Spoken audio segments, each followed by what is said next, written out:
네, 여러분 안녕하십니까. 뷰티풀 인터뷰 시간입니다. 오늘은 원픽 리포트의 김규동 이사님 모시고 최근에 엄청난 변동성 장세 어떻게 하면 좀 살아남을 수 있을지, 이 파도를 어떻게 넘어야 될지, 국내 주식시장의 전망과 앞으로 전략 이런 것들을 알아보도록 하겠습니다. 이사님 나와주셔서 감사합니다. 네, 반갑습니다. 네, 이제 주기적으로 원픽 리포트에 우리 김규동 이사님 나와주셔서 이야기해주고 계시는데, 최근에 7월달 한 달 동안의 글로벌 금융위기 때보다도 IMF 외환 위기 때보다도 정말 역대 최악의 기록을 경신을 했습니다. 그러니까 뭐 한마디로 얘기하면 뭐 어떤 표현을 써도 지금 뭐 모자랄 정도로 사이드카와 서킷 브레이커가 발동되는 횟수가 사상 최대 수준입니다. 미국장 같은 경우는 S&P 500 같은 경우에 2~3%만 올라도 막 엄청난 급등이다 그러고, 이런 일이 1년 365일 중에 뭐 열흘 남짓 이렇게밖에 없다 그러는데, 우리는 뭐 올라가면 막 7~8%, 떨어질 때 뭐 10% 이런 식으로 떨어지는 게 정말 전례가 없는 상황인데, 야, 이런 본질적인 이 원인이 어디에 있다고 봐야 될까요? 일단 저는 요즘 장을 보면서 느끼는 게 정말 요즘 날씨가 미쳤지 않습니까? 네. 이 미친 날씨만큼이나 우리나라 네네. 증시도 미쳤구나라는 생각을 하루에도 수없이 합니다. 네네. 예전에는 서킷 브레이커가 몇 번 걸렸네, 사이드카가 몇 번 걸렸네, 이거를 세고 이런 게 좀 의미가 없진 않았는데, 네. 요즘에 사실은 그 숫자를 세는 게 의미가 없을 정도로 정말 변동성이 큰 장세, 그래서 여러분들이 좀 힘드실 거라고 생각을 합니다. 그래서 이 본질적인 원인을 찾는 데 있어서는 이 두 가지의 구조와 두 가지의 증폭기로 정리를 좀 해봤습니다. 네네. 자, 첫 번째는 이제 화면을 보시면 될 것 같습니다. 두 가지의 구조와 예. 두 가지의 증폭. 예. 두 가지 구조, 두 가지 증폭 보시면 될 것 같은데, 일단 다들 아시는 것처럼 삼성전자 그리고 SK하이닉스는 실적이 계속 좋게 나오고 있습니다. 네. 그럼에도 불구하고 주가는 이 호실적이 나온 그 당일에도 급락을 하고, 뭐 반등이 조금 나오는 것 같다가도 하락을 하는 이런 흐름을 보여주고 있는데, 이런 것들은 이 개별 악재가 아니라 가격, 그 높아진 밸류에이션 문제라고 생각을 합니다. 근데 여기서 이제 방아쇠 역할을 한 게 몇 가지 있는데, 첫 번째는 7월 27일에 상장한 창신 메모리, 중국에, 그러니까 이게 방아쇠 역할을 했다고 생각을 합니다. 물론 이게 직접적인 영향이 됐다기보다는 워낙에 큰 문제들이 있었는데 딱 이제 건드려 버린 거죠. 그 이제 창신 메모리가 상장하면서 상장 당일날 465.3% 상승을 했고, 약 14.5조 원을 조달했다고 합니다. 이게 엄청난 큰 자금이 몰린 거죠.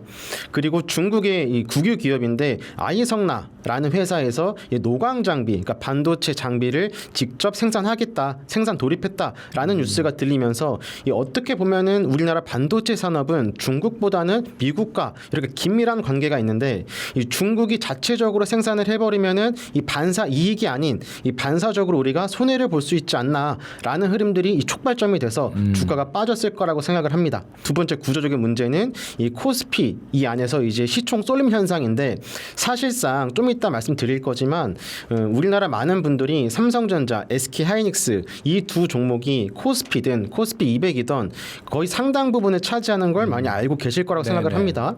심지어 TSMC도 엄청 크지만 그것보다 더 큰 게 우리나라 코스피 200, 삼성전자, SK하이닉스죠.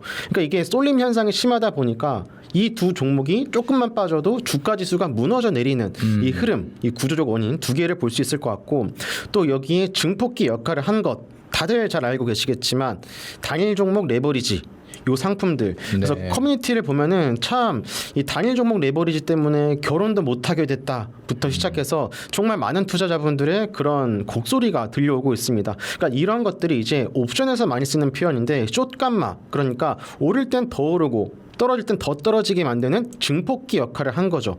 단일 종목 레버리지가. 그 두 번째 증폭기는 신용거래 융자, 흔히 말해 이제 B2 잔고인 거죠. 이 B2 잔고가 6월 말에 이제 최고치를 찍으면서 반대 매매가 또한 변동성을 키웠다라고 보여집니다.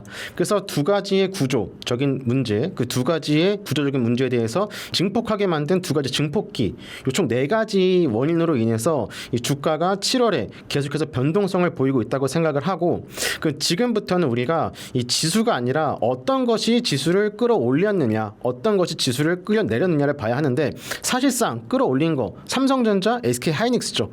근데 그 두 종목들의 높아진 밸류에이션 부담이 생기면서 오르면서 빠지니까 하락을 했다. 이렇게 보는 게 본질적 원인으로 보는 게 가장 좋을 것 같습니다. 네네네. 딱 정리가 되는 것 같은데 뭐 사실 다 알고 있는 내용이긴 하지만 어쨌든 이 구조적인 문제와 또 어떻게 보면 단일 종목 레버리지 그다음 B2 문제 이게 단시간 내에 해결되기가 쉽지가 않을 것 같아서 더 걱정이긴 합니다. 맞습니다.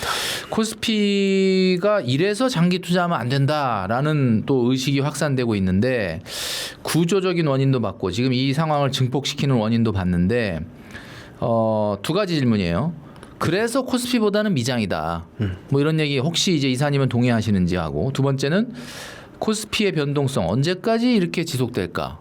요 두 가지 질문은 어떻게 봐야 될까요? 일단 국장보다는 미장이냐라는 질문에 대해서 뭐 과거에도 제가 인터뷰 좀 출연했지 않습니까? 네네. 그때도 비슷한 질문이 있었을 때 사실 왜 둘 중 하나를 선택해야 하느냐? 우리가 적절히 배분을 해가지고 네. 포트폴리오를 분배하면 되는데 왜 굳이 꼭 하나를 선택해야 하는가? 이분법적으로 올 필요는 없다. 그렇죠.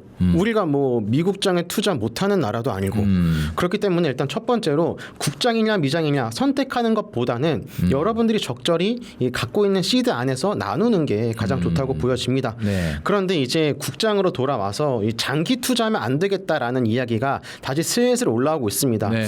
불과 한 몇 달 전까지만 해도 뭐 국장 안 하면 바보. 또 몇 년 전에는 뭐 국장 탈출은 뭐 지능순 뭐 이러면서 이런 분위기들이 정말 뭐 몇 해를 못 넘기고 계속 바뀌어가고 있는 것 같습니다. 그런데 이 국장에 대한 문제는 이 코스피라서가 아니라 이 코스피 200을 코어로 착각한 것. 그러니까 다시 말해서 우리들이 코스피를 투자하는 건 대한민국 경제 전체에 투자한다. 예를 들어 대표적으로 뭐 코덱스 200 타이거 200 이런 ETF들이 있지 않습니까? 그럼 이런 ETF에 투자를 하면서 나는 대한민국 경제 전반에 투자를 한다라고 생각을 하는데 사실상 따지고 본다면 우리들은 삼성전자, SK 하이닉스에 투자한 것과 거의 비슷한 거라고 볼 수 있습니다. 여기서 이제 유동시총 가중이라는 걸 생각을 하셔야 되는데 이 코스피 200은 결국 유동주식 수에 따라서 이 가중을 내기 때문에 시가총액이 큰 애들 중심으로 쏠리게 되어 있습니다. 그러니까 사실상 반도체 ETF로 봐도 무방해 버린 거죠. 그래서 대안이 있긴 합니다. 코덱스 200 동일 가중이라고 실제 ETF가 존재하는데 요거에 대해 잠깐 설명드리자면은 네네. 요건 이제 균등 배분입니다. 코스피 200은 이제 동일 시총 가중이라면 그러니까 시가총액이 큰 애들 중심으로 조금 더 쏠려 있는 거죠. 가중된 거죠. 근데 코덱스 200 동일 가중은 정말 이제 균등하게 나눈 겁니다. 200개 종목을 200분의 1로. 그러면 이제 정확하게 구분이 되기 때문에 좋지 않냐 할 수 있는데 물론 근거는 충분하긴 합니다. 7월 낙폭이 지수의 절반 정도밖에 안 됐어요. 그렇다고 해서 우리가 이걸 투자하기에는 순자산이 다른 ETF에 비해서 좀 적은 편이다. 그래서 우리들은 균등 배분이라는 이유 하나만으로 이걸 들어가기엔 좀 무리가 있다고 생각하는 거죠. 단 대안으로선 이런 것들을 뭐 소액으로 해지의 성격으로 좀 담아볼 수는 있다. 요 정도로 보시면 좋을 것 같습니다. 그리고 7월 폭락 뭐 요거는 제가 이제 기억을 못할 만큼 뭐 검은 화요일, 뭐 검은 월요일 뭐가 뭐 하도 많아가지고. 예, 네. 맞습니다. 뭐 반등에 나왔다가 그러니까 네네. 예전에는 뭐 한두 번 이러니까 뭐 검은 목요일이었습니다 이러는데 이제는 그런 이름조차 붙이기 힘들 정도로 네네. 역대 최대 변동폭이 계속되고 있죠. 그래서 이 변동폭 자체, 극단적 변동성 자체가 리스크라고 생각을 합니다. 많은 분들이 투자를 하는 데 있어서 변동성, 이 트레이더 분들은 변동성이 어쩌면 기회일 수 있겠으나 이 투자자분들은 기회가 아니라고 생각을 합니다. 물론 이것들을 마음 편히 지켜볼 수 있는 분들도 계시겠죠. 그런데 많은 분들은 좀 그렇지 않으실 거라고 생각을 합니다. 그런 분들에게는 이런 변동성 자체가 리스크가 되고 그리고 과거 상승장에서는 개인, 뭐 국민연금 이런 것들이 하방을 탄탄하게 받쳐주는 역할을 했었는데 지금 다들 아시는 것처럼 비트로 인해서 이 반대 매매가 되면서 이제 개인들의 물량도 좀 빠져나가고 있지 않습니까? 이런 부분들, 그러니까 받쳐주던 개인과 연금 중에서 개인이 조금 빠지는, 물론 다시 들어올 수 있겠지만 과거만큼 탄탄하게 받쳐줄 수는 없다는 거죠. 그래서 하방 지지는 연금이 받쳐주고 있지만 개인은 조금 예전에 비해서 밀려났다.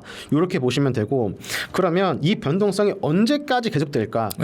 제가 신이라면 정말 몇 월 며칠 그러니까 말하고 싶습니다. 네. 근데 사실상 이렇게 말할 수 없는 게 현실이니까 그럼 우리가 몇 가지 지표를 통해서 예상해 볼 수 있다. 그거를 좀 말씀드리면 좋을 것 네네. 같습니다.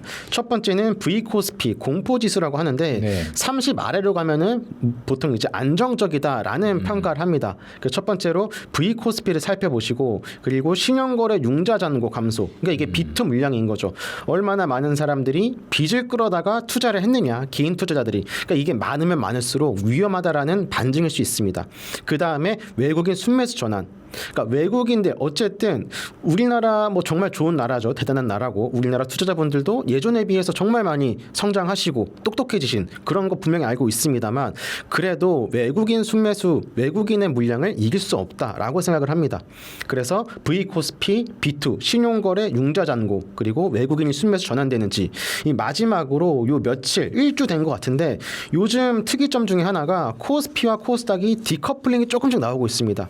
그러니까 여기서 우리가 힌트를 찾을 수 있는 게 쏠림이 완화되고 있지 않나라는 흐름들. 그러니까 쏠림이 완화되면은 삼성전자, SK 하이닉스에서 있던 물량들이 이제 코스닥 중소형주, 뭐 반도체 소부장일 수도 있고 조선일 수도 있고 이런 부분들이 지속이 되면서 이런 것들이 확인이 되면은 그래도 우리가 요쯤이면 바닥이지 않을까라는 예상을 할 수 있지 않을까라고 생각을 하는 거죠. 그래서 장기 투자를 하면 안 된다. 가 아니라 우리들이 코스피를 추정하는 ETF를 살 때 사실상 반도체 ETF와 다름없구나를 인지하신 상태에서 가는 게 중요하고 코스피 가져가면 좋죠. 그렇지만 여러분들이 몇 가지 요소들을 통해서 확인하고 보는 것도 나쁘지 않겠다. 이런 말씀을 드리고 싶습니다. 네.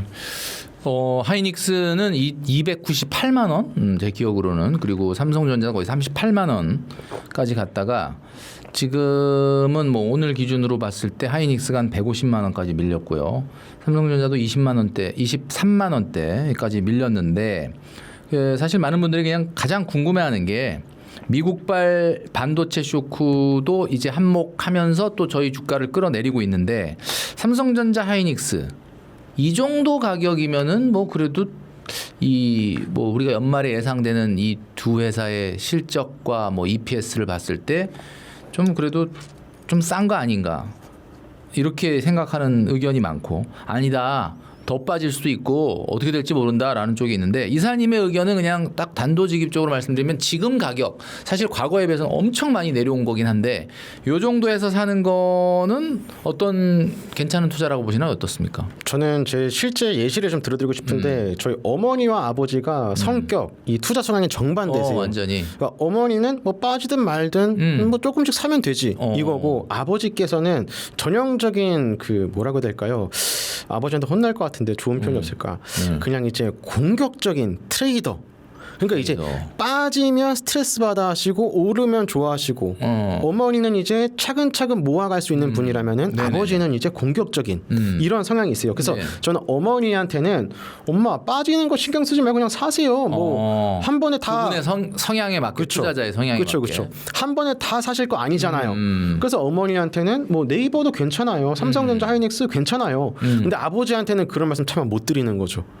분할 매수란 개념을 알고 계심에도 불구하고 그걸 그러면 아버지한테는 뭐라고 합니까? 야, 이 정도면은 정말 많이 빠졌으니까 그냥 왕창 사야 된다. 하지 마세요, 아버지. 사지 말라고 그러는 거예요. 차라리 그럴 거면은 단타를 치세요라고 하죠, 저는.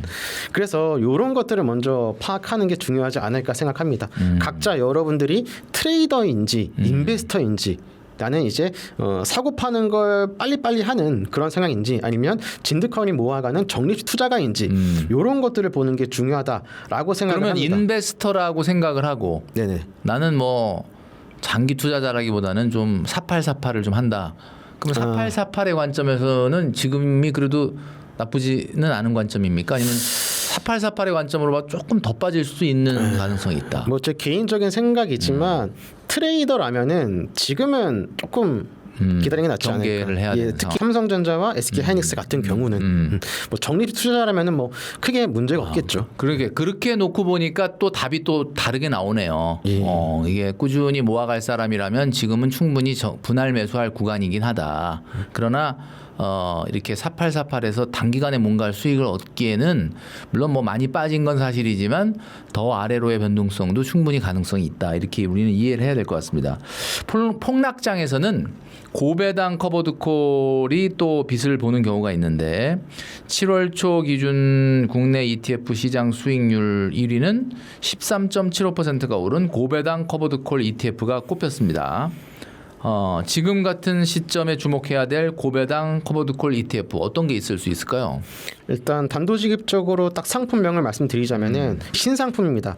코덱스 200 커버드콜 액티브. 여기서 이제 기존 커버드콜과 다른 점이 액티브라는 게 붙었다라는 건데 액티브라는 단어에서 느껴지는 그대로 뭔가를 계속 개입을 한 겁니다. 이 반대 말로는 이제 뭐 패시브가 있죠. 패시브는 그냥 흔히 말하는 인덱스 펀드 시장에 맡겨둔. 예, 맞습니다. 그냥 자연스럽게 물 흐르듯 냅두는. 근데 액티브는 이걸 운영하는 이 매니저라고 표현을 하겠습니다. 매니저가 직접적으로 개입을 하는 겁니다. 그러니까 이제 기존 커버드콜도 이제 보시면은 1세대 고정형, 2세대 부분 매도형, 그리고 3세대 액티브형인데 뭐 나머지는 뭐 이제 여러분들이 각자 다 아실 거니까 넘어가고 3세대 액티브형은 이 과거에는 이제 고정형이었습니다. 그러니까 당연히도 주가가 상승할 때 옵션 매도를 걸어놨기 때문에 상승분을 놓치는 게 굉장히 많았고 옵션 매도한 걸로만 인컴을 얻고 그쵸, 상승분은 맞습니다. 못 쫓아가는 거. 예, 맞습니다. 그래서 뭐 저든 뭐 다른 분이든 커버드콜 이야기할 때 항상 달렸던 댓글 중 하나가 상승분을 못 쫓아가지 않느냐라는 댓글이 항상 달렸었죠. 그렇죠. 근데 당연히 맞는 말이죠. 좋은 댓글 달아주신 겁니다. 근데 이제 최근 3세대는 이제 운영하는 사람이 이 적극적으로 보면서 주식 비중을 늘려야겠다, 옵션 매도 비중을 늘려야겠다 이렇게 왔다 갔다 리밸런싱을 해주는 거죠. 그러다 보니까 시장 흐름에 맞춰서 좀 탄력적으로 조절할 수 있다는 장점이 있는데 그런데 문제는 매니저 리스크가 존재합니다. 이 사람이 정말 잘해야겠죠.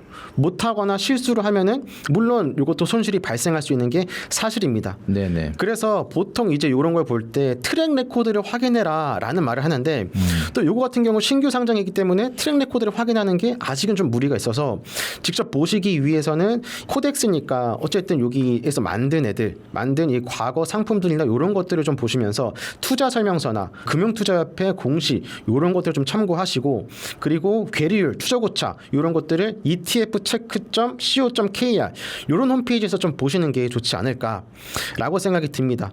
지금 입장에서는 과거 상승분을 놓치는 커버드콜보다는 좀 상승분도 어느 정도 따라가면서 매달 분배금도 받을 수 있는 코덱스 200 커버드콜 액티브 이런 것들을 보시면 좋을 것 같고 뭐 총보수도 나쁘지 않습니다. 0.5%로 연 기준입니다.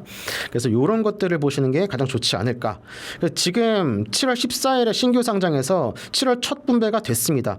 주당 153원, 월 1.99%, 연 24% 목표입니다. 확정이 아니기 때문에 이런 것들을 참고하셔가지고 요즘같이 변동성 큰 시장에 또 나는 시세 차익을 노리는 것보다 현금 흐름을 좀 만들어가고 싶다라는 분들이 계신다면은 아까 말씀드린 코덱스 200 커버드콜 액티브 이 상품을 좀 잘 보시면 좋지 않을까 생각하고 있습니다. 네. 기준금리가 3년 반 만에 인상이 됐습니다. 한국은행이 시중의 유동성을 회수하는 모양새로 전환이 된 것 같은 느낌인데 이게 각종 산업이나 또 ETF 이런 섹터에는 어떤 그 영향을 줄까요? 사실 금리가 주식시장에 가장 큰 영향을 주는 거시적인 요인 중에 하나라고 네네. 생각을 합니다. 그래서 일단 부담이 되는 것과 수혜를 받는 그러니까 이제 호재인 애들과 악재인 애들을 네. 나눠서 보자면은 네. 이 악재인 애들 부담 왼쪽에 있는 이 빨간색 여기 보시면은 이제 미래의 이익 그러니까 지금 당장은 돈을 못 벌거나 크게 못 버는데 미래에는 얘네들이 많이 벌 거야라는 산업들 뭐 대표적으로 뭐 우주항공도 있을 수 있겠고 네. 뭐 AI 이런 것도 있을 수 있겠고 갑자기 스페이스X 이런 게 생각나는데 뭐 대표적으로 그런 회사들이 이제 금리가 올랐을 때 이 미래에 대한 할인율이 더 커지기 때문에 타격을 받을 수밖에 없는 거죠. 그래서 성장주, 고밸류, 지금 이익을 크게 발생하지 않는 기술주들 이런 애들은 좀 타격을 받을 것이고 반대를 생각하시면 좀 더 쉬울 것 같습니다. 지금 당장 돈을 벌고 있는 애들, 잘 벌고 있는 애들 이런 애들은 수혜를 받을 수 있는 거죠. 대표적으로 은행 보험이 있겠고 그리고 배당을 많이 주는 회사들 그래서 명확하게 좀 나뉜다고 볼 수 있습니다. 지금 7월 16일에 금통위에서 이제 금리 인상을 했고 또 CPI가 올랐고 그리고 8월은 매파적 동결이 우세한 그런 상황입니다. 그래서 지금 FOMC도 지금 3번 정도 남아 있는 걸로 알고 있습니다. 9월, 10월, 12월 3번 남아 있는데 이 과거에 연준 의원들이 연내 1회는 인상할 거다라고 했는데 뭐 할지 안 할지 모르겠습니다만 이 남은 3번이 포인트가 될 수 있는 거죠. 그래서 이런 것들을 잘 체크하시면서 금리 인상 기조다. 그러면 성장주, 그러니까 뭐 AI, 빅테크 이런 애들은 조금 부담스러울 수 있다. 대신에 은행이나 보험, 현재 돈을 잘 벌고 있는 업종들이 오히려 수혜를 볼 수 있다. 이런 쪽으로 잘 생각을 하시면서 금리 인상기에는 빚이 없이 현금을 버는 이런 섹터들을 잘 보시면 좋지 않을까 이렇게 생각을 하고 있습니다. 지금 우리 이사님이 말씀해 주셨던 게 이제 정석과도 같은 금리 인상기에는 성장주보다는 가치주. 그죠? 그런데 현재 코스피만 놓고 보면은 약간 수급이 꼬여 있어가지고 이 삼전 하이닉스 때문에 요게 이제 요런 현상이 나타나려면은 지금의 어떤 변동성이 조금 없어지기는 해야 될 것 같긴 한데 일단 미래를 봤을 때 방향은 금리 인상으로 전환되면은 이런 영향을 주식들이 받는다라는 것을 기억을 하시면 될 것 같아요. 최근에 경제 뉴스 중에 또 주목하는 뉴스 중에 하나가 엔화가 40년 만에 최저치로 떨어졌다라는 이야기입니다. 외환위기 때처럼 아시아권의 화폐 하락이 원화에도 영향을 미칠 가능성이 높다 이렇게 전망되고 있죠. 아무래도 이제 외국인들 입장에서는 뭐 엔화가 됐든 위안화가 됐든 원화가 됐든 아시아 통화이기 때문에 하반기에 아무래도 그래서 또 한 번 환율 위기가 올 가능성이 많다. 최근에 원달러 환율은 떨어지면서 원화 가치가 지금 올라가고 있는 모양새라 얘기한 거랑 다른데 엔화는 떨어지는데 원화는 올라가는데 이렇게 얘기하고는 있는데 이거는 약간 일시적인 현상이고 엔화가 이렇게 가격이 떨어지게 되면 원화도 안 좋은 영향을 받는다라는 얘기가 하던데 이사님 이런 상황 속에서 투자의 포트폴리오는 좀 어떻게 조정하는 게 좋을까요?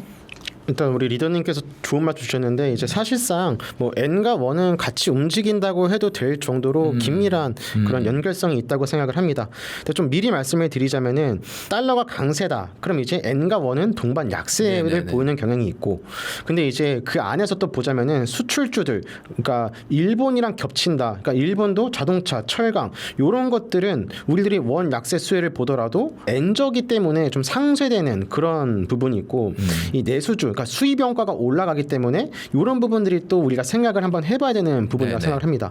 그래서 우리가 환율 이런 것들을 보는 데 있어 중요한 포인트는 그러니까 환차손, 환차익이란 말이 있긴 하지만 결국 우리가 환율을 생각하는 것은 미국 시장에 투자를 하거나 미국 시장에 투자를 하고 다시 원화로 회수하는 과정에서 내가 피해를 볼 것인가 안 볼 것인가. 그러니까 이제 이거 이제 직접적인 투자 철학이보다는 관리 대상으로서 보는 게 좋지 않을까라고 생각을 합니다. 네네. 실제로 미국과 일본이 31일 날 같이 개입을 했죠. 그래서 엔화가 살짝 올랐습니다만은 또 빠지고 있는 그 왔다 갔다 하는 흐름들인데 사실상 이렇게 보시는 것처럼 이 환율이라는 것은 정부가 이 각국의 외환 당국이 어떻게 개입하느냐에 따라서 또 변동성이 크게 움직일 수 있는 부분이기 때문에 환차익 봐야지 환차손 봐야지라는 부분보다는 나머지를 다 준비하면서 대비하는 관리 대상으로서 보는 게 적절하지 않을까라고 생각을 합니다.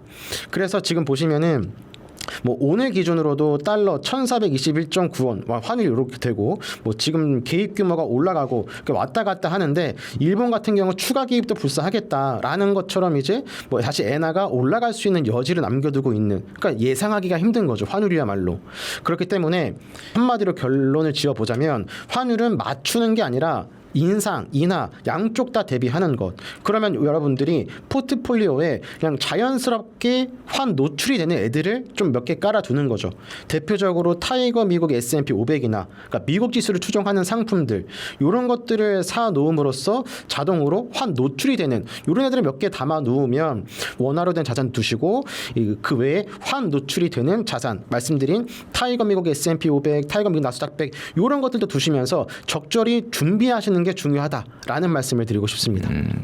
그 환율은 어떻게 보면은 뭐 베팅을 하는 대상이라기보다는 안배를 통해서 변화에 대해서 대비를 해야지 환율이라는 건 뭐 사실 환율을 매일 거래하는 전문가들도 사실 뭐 거의 맞추기 어렵다 이렇게 얘기할 정도로 변동성이 크니까 그렇게 대비를 하시면 좋을 것 같습니다.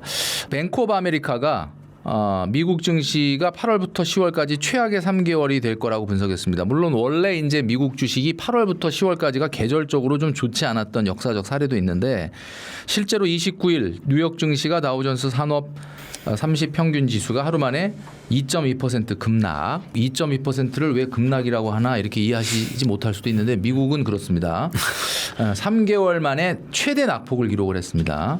S&P 500으로 대표되는 미국의 시장 지수 하반기에 어떻게 좀 8월부터 10월까지 좀 안 좋을 거라는 예상들이 많은데 비중을 좀 줄일 필요가 있을까요? 어떨까요?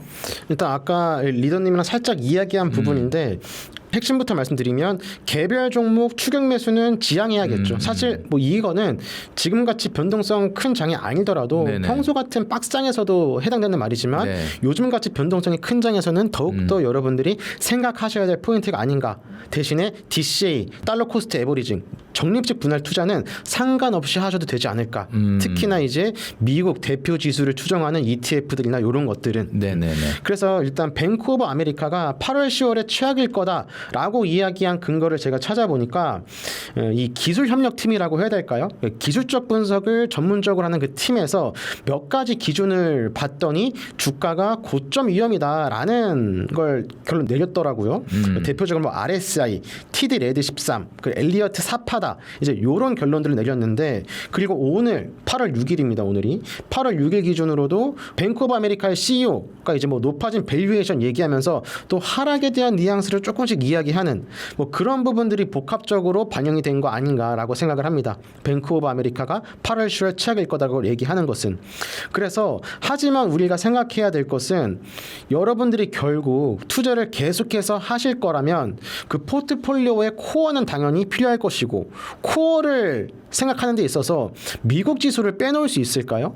저는 전 세계 누가 됐던 간에 투자를 한다, 포트폴리오를 만든다, 그 중심은 뭘로 할까로 봤을 때 S&P 500, 나스닥 100 이거는 빼놓을 수 없다고 생각을 합니다. 그래서 이런 것들은 적립 투자로 계속 가져가셔도 무방하다. 단 여러분들이 한 번에 많은 비중을 매수하거나 너무 추격 매수하거나 이런 것들은 지양하셔라 라는 말씀을 드리고 싶고 마지막으로 한마디 정리하자면은 아까도 제가 뭐 트레이더 막 얘기했었는데 8월, 9월, 10월 이 구간에는 주가가 하락하는 경우가 상당히 좀 많았습니다.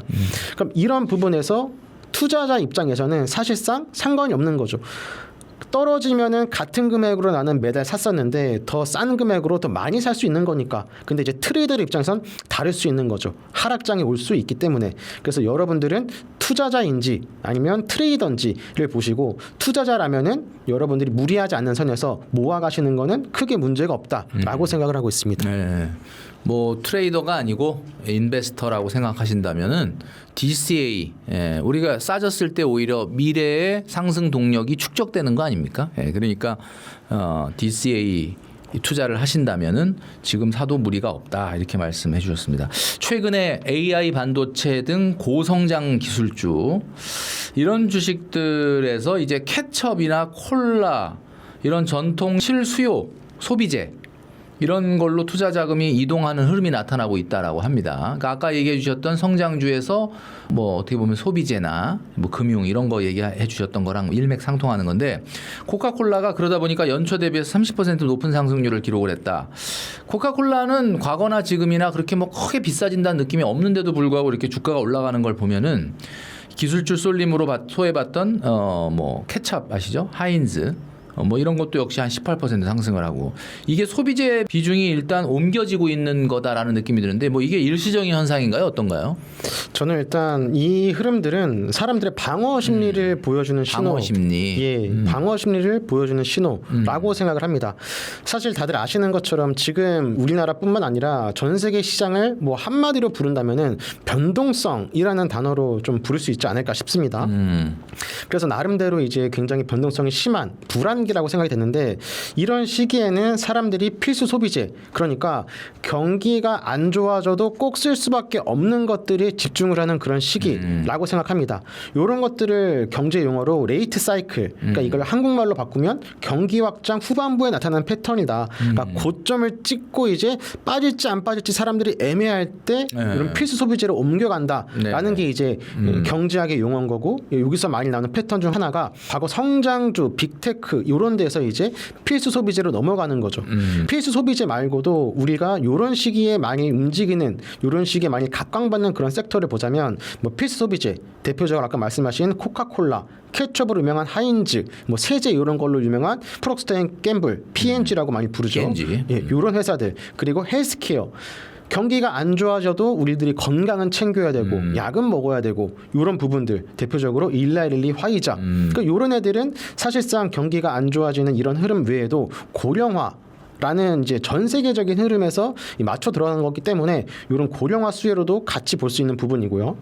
그리고 이제 유틸리티, 뭐 가스나 전기 이런 부분들이 이 대표적으로 경기가 안 좋아져도 사람들이 소비를 어쩔 수 없이 해야 되고 그래서 좀 방어적인 역할을 해주는 섹터 이렇게 보시면 될 것 같습니다. 대신에 이 소비재는 저는 새로운 주도주라는 것보다는 이 경기 확장이 되고 경기가 좀 침체가 되는 이 우려 속에서 일시적인 피난처라고 생각을 합니다. 이러다가 어느 정도 다시 경제가 조금 좋아지는 흐름이 보이고 우리가 캐펙스 자본 지출이 어느 정도 성과가 나와서 돈을 버는 게 눈으로 확인할 수 있고 데이터 센터도 지어져서 뭐 클라우딩 서비스든 어쨌든 하이퍼스케일러들이 돈을 버는 게 보이면 다시 그쪽으로 가겠죠. 그러다가 또 고점 찍으면 다시 필수 소비재. 그래서 반복이 되는데 그 반복이 되는 과정 속에서 지금은 고점에 있다가 빠지는 게좀 우려스러운 시점에서 필수 소비재로 옮겨가고 있지 않는가. 다들 아시겠지만 AI 구조적 성장 스토리는 유효하다고 생각을 합니다. 근데 지금 빠지는 거 좀 가격이 선반영 됐다라는 거죠. 아까 좀 말씀드리면 좋았을 법한 부분 중 하나가 이 과거 시스코의 사례인데 이 닷컴 버블 사태 때 이 시스코라는 회사가 있었습니다. 근데 분명히 실적도 잘 나오고 뭐 돈도 잘 벌고 이런 부분들이 있었는데 주가는 엄청나게 빠졌다가 한 25년 만에 고점을 다시 탈환했다고 합니다. 그럼 결국 우리가 과거 시스코의 사례를 보면서도 알 수 있는 것은 아니 실적이 좋은데 왜 주가는 빠져? 결국 선반영이 됐던 거죠. 실적이나 이런 것보다 먼저 주가에 반영이 됐고 주가는 이미 올랐고 실적이 더 좋게 나오고 있음에도 불구하고 선반영됐던 부분들 그러니까 흔히 요즘 많이 얘기하는 높아진 밸류에이션 우려 이런 것 때문에 빠지는 이런 흐름들 그래서 AI 구조적 성장 스토리는 유효하나 선반영된 부분들 높아진 밸류에이션 이런 것들을 좀 우려하면서 여러분들이 지금 당시 임시적인 피난처를 찾는다라고 한다면 아까 말씀드린 필수 소비재 헬스케어, 유틸리티 이런 섹터들을 잘 살펴보시는 게 좋겠다라고 생각을 합니다. 네. 지금 소비재로 옮겨가는 것은 많은 사람들이 좀 공포를 느끼고 있기 때문에 일시적인 피난처를 찾고 있다. 이렇게 보시면 좋을 것 같습니다. 네. 그럼 이런 지금 같은 사실은 공포의 상황 이런 상황에서 해외 ETF나 또는 뭐 국내 상장 해외 ETF 이거 주로 투자하시는 분들 어떤 상품에 좀 주목해 보는 게 좋을까요?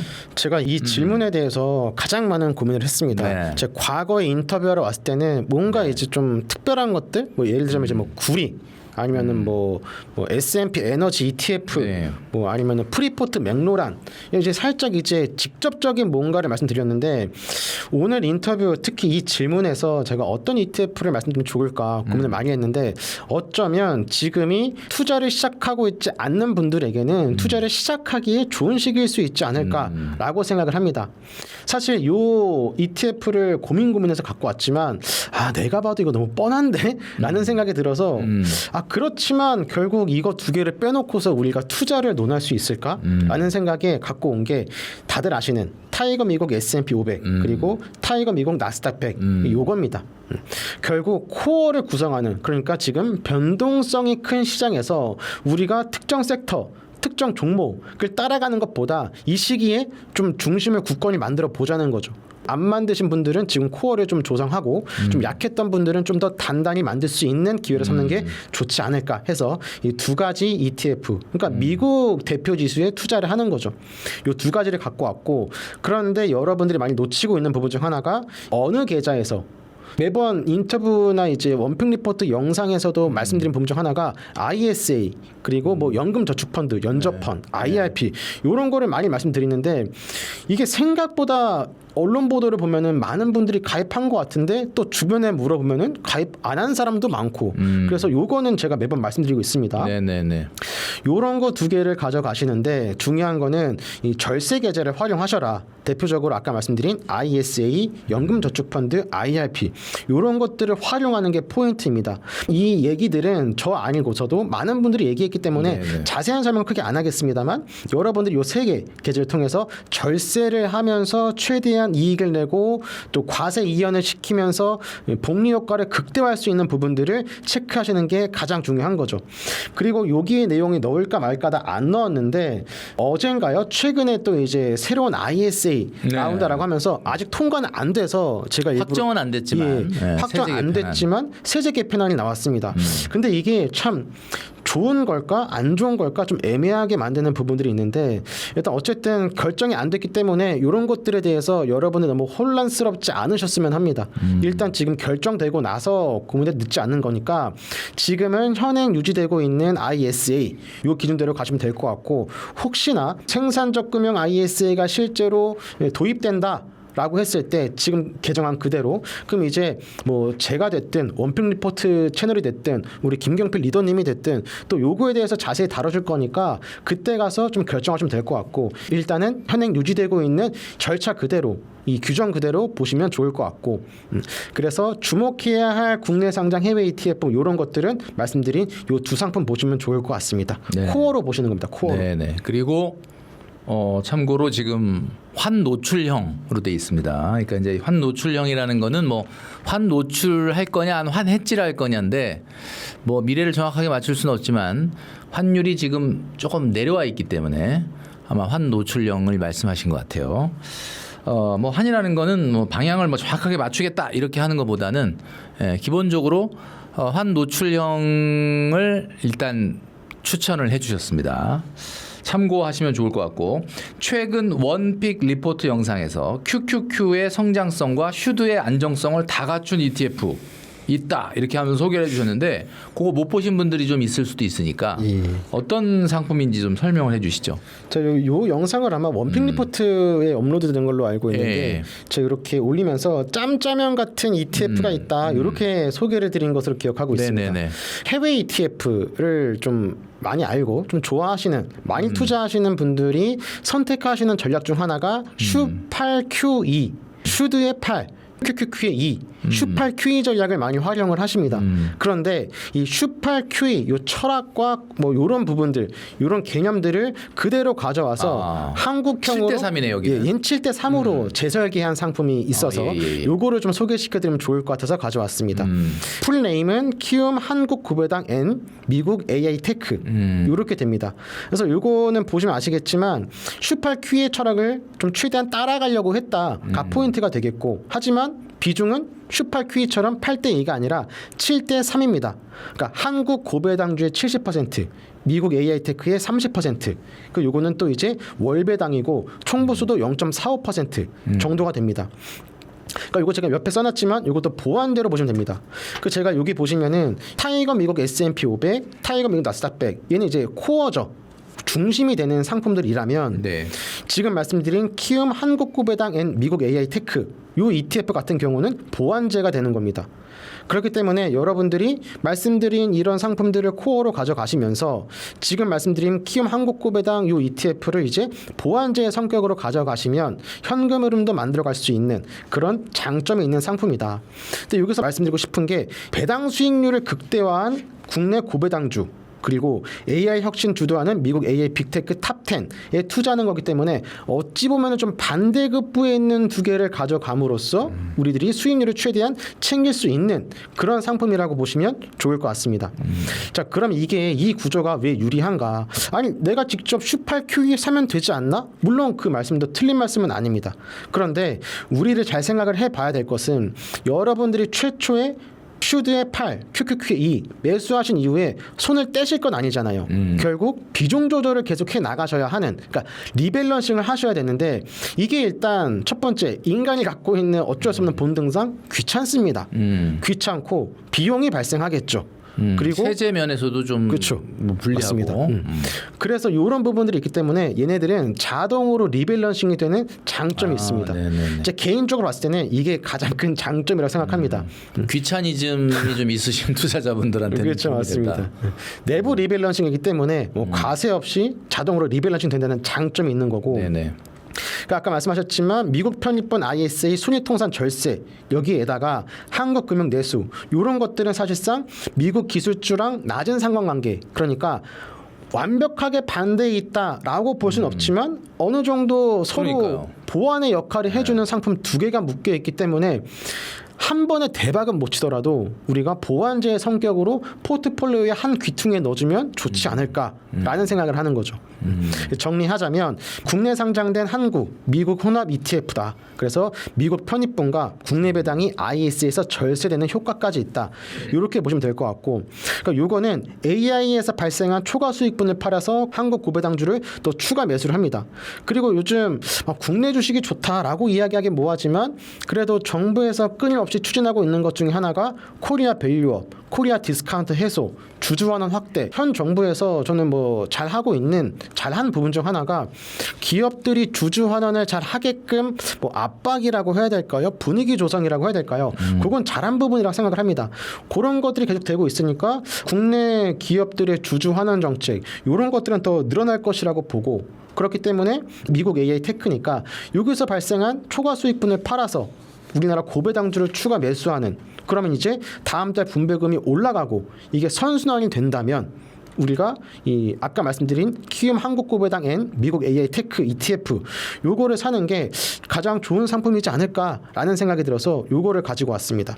마지막으로 드릴 말씀은 코어를 가져가시면서 보완제의 성격으로 가져가셔라. 이렇게 코어와 말씀드렸습니다. 보완제 성격. 네, 맞습니다. 연금저축펀드의 경우에 해마다 세액공제를 받습니다. 그래서 사실 수익률로 보면은 거의 19.5%로 환산할 수도 있는데 55세 이후에 수령을 해야 되니까 일단은 뭐 장기 투자는 당연히 기본이고요. 그러려면 마음 편하게 묻어둘 수 있는 ETF가 필요한데 역사적으로 봤을 때 조금 부침이 있어도 꾸준히 우상향하는 ETF들 어떤 것들이 있을까요? 일단 연금저축을 생각하시는 데 있어서 연금저축에는 IRP와 다르게 위험 자산을 100% 넣을 수 있다. 요거를 좀 집중하시는 게 좋을 것 같습니다. IRP는 30%를 안전으로 해야 되는데. 그렇죠, 그렇죠. 그러니까 7대 3으로 가야 되는데 연금저축은 IRP와 다르게 위험 자산을 100% 담을 수 있다. 네네. 자, 그러면 혹시 모르시는 분들이 계실까 잠깐 설명드리자면은 그러니까 그 위험 자산이 뭔데? 이제 여기에는 뭐 주식형 ETF, 리츠 이런 게 들어가고 반대에 있는 안전 자산은 뭐 예적금이나 채권형 ETF. 네. 그러니까 이제 재미가 없지만 수익은 막 크지 않지만 네. 그래도 까먹을 가능성이 거의 없거나 적은. 네네네. 근데 위험은 대박 칠 수도 있지만 쪽박 칠 수도 있는 네네. 그렇게 생각하시면 좀 편할 것 같습니다. 그래서 연금저축펀드는 위험자산 100% 담을 수 있다라는 것을 인지하신 상태에서 우리들이 연금저축을 가입하는 이유 중 하나는 제 기준에서는 계속 물가 상승률이 연평균 2.4%씩 계속 오르고 있지 않습니까? 앞으로도 오를 것이고 그러면 우리들이 장기 우상향하는 자산을 고르는 건 필수다. 그 여기서 우리가 너무 안정적인 건 고르기보다는 좀 어느 정도 위험이 있어도 어쨌든 연금저축이라고 하는 것은 55세까지 가져가야 하니까 네. 이거를 본다면 아직 연령대가 어린 분들은 어차피 장기 투자를 해야 하니까 25세라고 친다면 지금 연금저축 펀드를 가입하신다면은 30년을 들고 계셔야 하는 겁니다. 그러니까 30년이라는 기간 동안 우리들이 들고 가는 데 있어서 뭐 위험 자산, S&P 500, 나스닥 100, ETF 이런 것들을 충분히 고려해 볼 수 있다는 거죠. 나스닥 100 같은 경우 최근 40년 연평균 13.7%의 수익을 보이고 있고 30년 동안 손해가 난 해가 30번 중에 7번인가요? 아무튼 10번이 안 되는 걸로 알고 있습니다. S&P도 마찬가지고. 그렇기 때문에 조금 위험하다고 보여지는 자산이라고 하더라도 장기 보호를 통해서 그 위험성을 상쇄할 수 있는 것들을 고르자. 이런 것들을 첫 번째로 생각하시면 좋겠고 그 두 번째로 55세까지 들고 있어야 하는 게 연금저축이기 때문에 그 안에서 배당이 나오거나 추가적인 수익이 발생하거나 이랬을 때는 그대로 재투자를 해버리는 거죠. 복리 효과를 극대화하기 위해서 이런 건 이제 뭐 과세 이연이기 때문에 그러니까 과세 이연이라고 하는 말은 그때 세금을 내는 게 아니라 나중에 우리가 연금저축을 해지하고 그때 세금을 다 한번 내면 된다는 의미가 됩니다. 그러니까 이제 그때 세금을 내면은 내가 투자할 돈을 세금 냈네 이렇게 좀 아쉬움이 있지만 과세 이연은 세금 내야 할 돈을 안 내고 투자하고 그럼 이런 이제 복리 효과가 극대화될 수 있는 거죠. 그래서 연금저축을 이런 것들을 확인하면 좋을 것 같고 자 그러면 연금저축에 어떻게 넣냐 여기는 아까 제가 코어로 말씀드렸던 미국 지수 추종하는 코덱스든 타이거든 다 괜찮습니다 여러분들.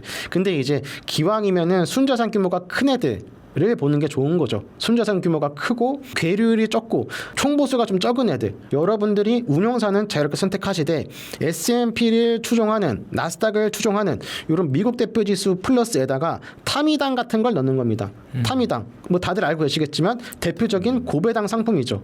고배당 상품에서 수익이 발생하면은 다시 미국 대표지수로 들어가고 이렇게 계속 굴리다 보면은 복리 효과가 극대화되고 세금 안 내나요? 과세가 이연되고 우리 연금저축을 이렇게 이용하는 게 가장 좋지 않을까라고 생각을 합니다.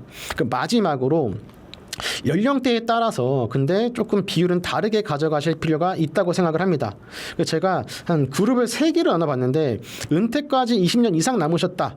그리고 10년에서 20년 이내다신 분과 마지막으로 은퇴가 임박하신 분들. 그러니까 은퇴까지 20년 남으셨으면 공격적으로 가는 거죠. 미국 대표지수의 7. 그리고 배당은 좀 나중에 3, 뭐 7대 3이나 8대 2 정도로 대표 지수에 일단 가져가는 겁니다. 당장의 현금 흐름을 따라가는 것보다는. 근데 이제 10년, 20년이다? 그럼 이제 뭐 5대 5나 뭐 이런 식으로 비슷하게 가고 은퇴가 임박했다. 이럴 때에는 어느 때보다 이제 현금 흐름 내가 더 이상 직장을 다니지 못하고 일터 나가지 못하는 상황이 되면은 현금 흐름이 중요하니까 이때는 이제 반대로 가는 거죠. 안정형으로 대표 지수의 비중을 줄이고 배당, 타미당의 비중을 늘려서 뭐 3대 7로 가는 거죠. 그럼 이제 여러분의 연령대에 맞게끔 혹은 성향에 맞게끔 조절을 통해서 미국 대표 지수, 그리고 타미당 이런 것들을 적절하게 조합해서 연금저축을 하시면 좋지 않을까 이렇게 생각하고 있습니다. 네, 오늘 국내 증시 최근의 상황 그리고 노후 준비를 위한 ETF 여러 가지 이야기들을 나눠봤습니다. 오늘 김규동 이사님 나와주셔서 많은 좋은 이야기 해주셨는데 여러분 한두 가지라고 하더라도 내가 딱 마음 먹고 결심을 했을 때 꼭 좀 실천을 하시는 여러분 되시면 좋을 것 같습니다. ISA 계좌도 아직도 그냥 뭐 만든다 하고 또 안 만든 분들도 있거든요. 그래서 그런 것들 실천하시는 여러분 되시면 좋겠다라는 말씀드립니다. 오늘도 좋은 얘기 많이 해주셨는데 김규동 이사님 나와주셔서 감사합니다. 감사합니다.